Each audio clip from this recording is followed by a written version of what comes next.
Good evening and welcome to my first vlog of the World Championship in the 7th day of the event.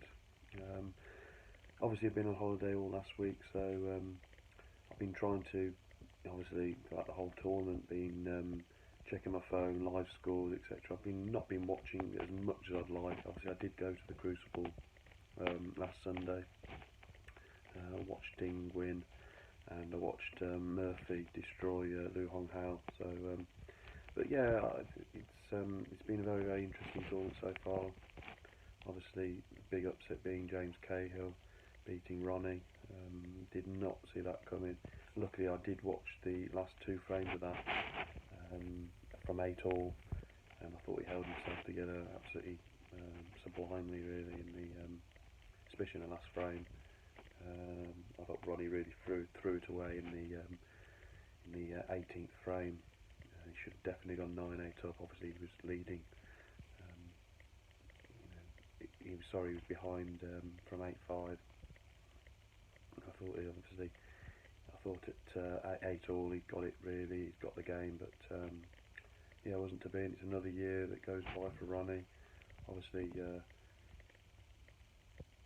Obviously he's come out and said that he was ill and what have you, but take nothing away from James.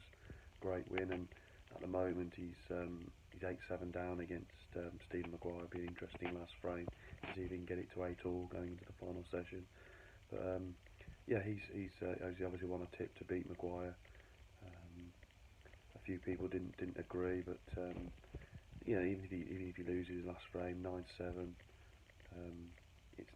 He's still in there. He's still in there fighting, and I think it could go close.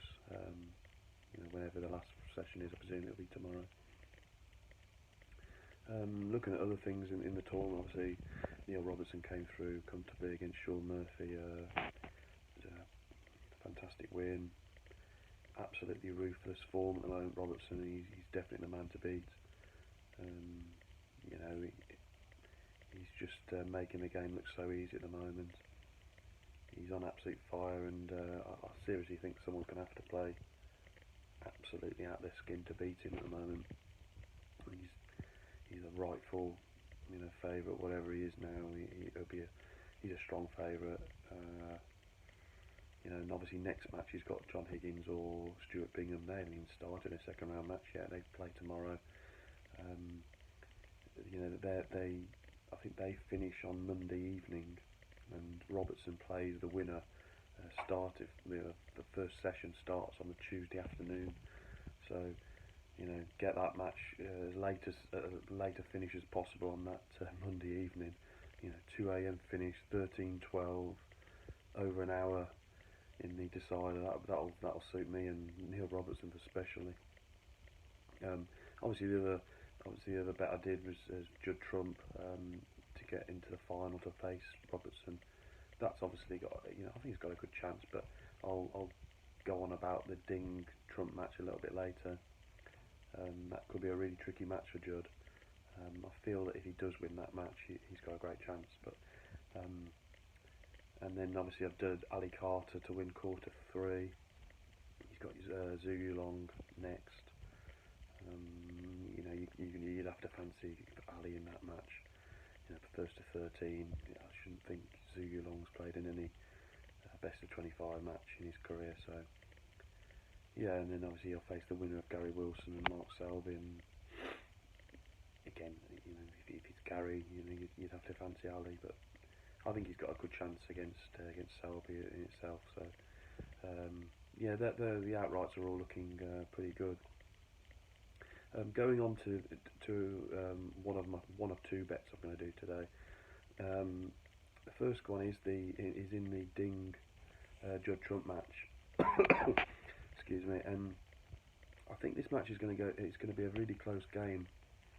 I can't tip against Judd. Obviously, because I've gone for him to come through the bottom half. But I really think Ding has got a real good chance here of taking it very close. I think Judd probably will come through. I'm thinking sort of around the 13-11 sort of mark. But I watched Ding in his last session against Anthony McGill at the Crucible in his first match. I was really impressed with how he was how he was queuing. He was queuing so sweetly, and if he just cuts out the odd little error, Ding just does not look like, when he's in the ball, you're ever going to miss. I think he's a better version of Sean Murphy in some ways. He does have a tendency to make a silly error, but if he can just cut that out, he's an absolute Rolls Royce of a player. And he's got a really good record at the Crucible. Obviously he's never won it, but he's got to a final. He's bypassed the quarter-final stage on many occasions. And I think a bit like, say, Mark Williams, John Higgins, Mark Selby, Barry Hawkins for definite, he's a type of player in those sort of realms that always seems to step his game up at the Crucible. And even when McGill came back at him, he stepped on the turbo, knocked in a big break in the last frame. So my tip for the match, while I waffle on, is over 22.5 frames in the match, which is an 11-8 shot with William Hill. I think I can see this going. I think it can definitely go 13-10 or more, which is obviously it's got to be for the bet to win. I think 11-8 is a good price. It's going to be a close match. This. I think I can see either player winning. I'd just favour Judd. Obviously Ding, if he does go down in the dumps, he can dwell on frames very, very easily. But I think over 22.5 frames looks a good bet at 11-8 with William Hill. Going on to my second tip, it comes in the Higgins Bingham match, and I really like the look of Bingham on the Centuries match bet against Higgins.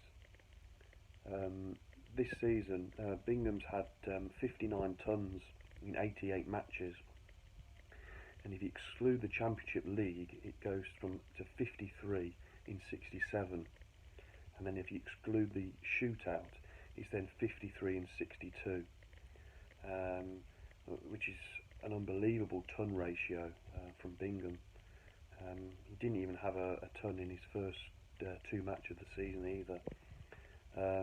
On the 12th of October, in his 18th match of the season, Bingham had his first double century in a match, so 2 centuries in the same match. And since then, he's hit 2 or more centuries in the same match on 11 more occasions, so 12 for the season. And in 340 frames won this season, he gets a ton every other 5.7 frames. So again, that's an unbelievable ratio of tons from Bingham. If you do a comparison with his opponent, John Higgins, Higgins did actually have 3 centuries against Davis in the first round, but that was only the second time this season that he's actually hit more than 1 in a match. As I say, Bingham's done it 12 times this season, and Higgins has had 23 tons this season in 59 matches, and if you exclude the Championship League, he's had 18 in 44, and in 227 frames won, his a ratio of tons per frame goes to near enough 1 every 10 frames. So as I say, in comparison, it's Bingham's on 5.7, 1 every 5.7 frames. So, and the ton rate, obviously in this longer distance matches could be a little bit tighter because obviously there's obviously going to be longer frames. It's best to 25, but Sky Bet go 6-4 on Bingham to have more centuries, and I think that is an absolutely great bet because Paddy Power were the first to price on this, and they went 11-10, and at first show I thought that was a really good price because I think Bingham should be odds on in this market. And then I looked at Sky Bet, who I knew were doing this market, and they went 6-4. And there's obviously if it's a void if it's a draw.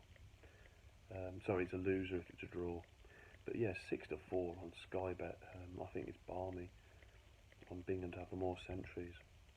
You can get, I think it's just over even money on Bingham to get over 1.5 centuries in the match, which could be a saver if you like. But I think it's worth a gamble on Bingham having more tons. I mean, he's done 2 or more 12 times this season, and I mean he hasn't had many matches this season that have been anything like best of 25. So yeah, I'm really very bullish about this bet. 6-4 Sky Bet on Bingham to have the more centuries in the match against John Higgins. And just to conclude, my other bet is over 22.5 frames in the Ding Trump match, 11-8 with William Hill. Yeah, fingers crossed, could have 2 winners there. Yeah, thanks very much for listening or watching. Hopefully I'll be back tomorrow. Good night.